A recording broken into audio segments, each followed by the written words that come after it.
My name is David Petrino. I'm the Director of Telemedicine and Virtual Rehabilitation at Burke Medical Research Institute, and I'm an Assistant Professor of Physical Medicine and Rehabilitation at Weill Cornell Medical College. My title is kind of Chief Mad Scientist, if such a thing exists, at Not Impossible Labs, which is a great charity that crowdsources solutions to humanitarian problems around the world. I came to know Not Impossible working on the Brainrider. That was when they sort of came into my sphere of interest. They had heard that I was this neuroscientist working in New York, doing some interesting stuff with brain activity, and I met up with a friend, and he said, "Hey, you should call these guys. They're doing interesting work, and you should get to know them." And that was when I learned that the Brainrider was the follow-up to the iRider. They had created this device that allowed a paralyzed artist to communicate and start making art again with just the movements of his eyes.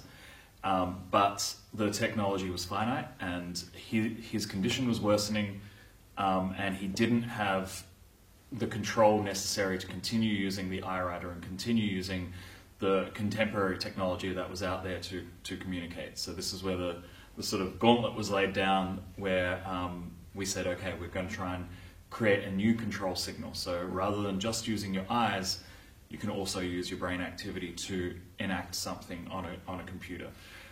So we've been working on that for about 12 months now. The real challenge that we're finding with the Brainrider is creating something that is robust enough to work every time. I feel as though when you hear about EEG, a reporter friend of mine told me, I said to him, "Hey, you want to write about the Brainrider?" He said, "Nope, because let me tell you, EEG is a field that is full of dead bodies in the media world." He goes, "And I don't want to touch it." And I laughed at him. I said, "No, we're going to get this done. You know, we've already got it working." I was so excited at the time, and he said, "Yeah, I'm not going to write about it."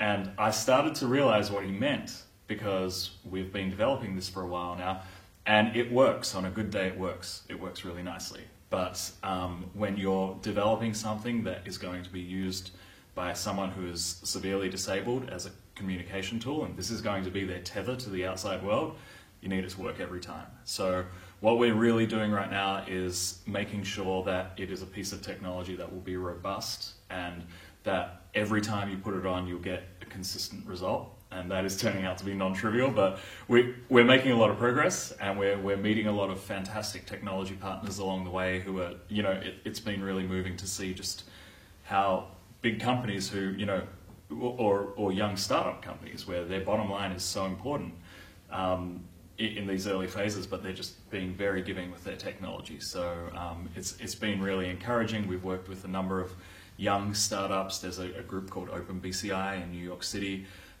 who make open source EEG hardware. There's for artists and hackers.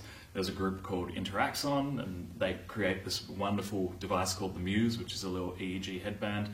And then there's an eye tracking company called the iTribe, and these guys have all just, you know, whatever you need has been their whole purpose. They said, you know, we love to create products for consumers to make fun things, but what you guys are doing, that's what got us interested in the first place. So anything you need, we'll provide, and that's been really great. I think for the longest time, there's been, especially, I mean, the minute virtual reality started, when people were sort of putting on these headsets and going into immersive virtual worlds, you know, you hear about the first thing everyone does. I've seen a lot of people put on the Oculus Rift, and the first thing they do is this. And you can't see your hands, which is really frustrating.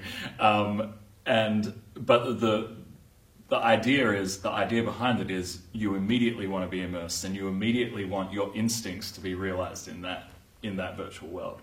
I'd say we're a fair way off that. So, I mean, what we are doing with the EEG is harnessing all of the signal of the brain to enact 1 degree of freedom, flick one switch, and that is proving to be a challenge. So getting to a point where we are, you know, where any sort of whim that you think of is picked up and recognized by the EEG device and enacted on screen, it's a great dream, and definitely something to work for. I have no doubt that, you know, 40, 50 years down the track we'll be there, but right now it's it's a lofty goal, but it's for sure they go hand in hand, I think.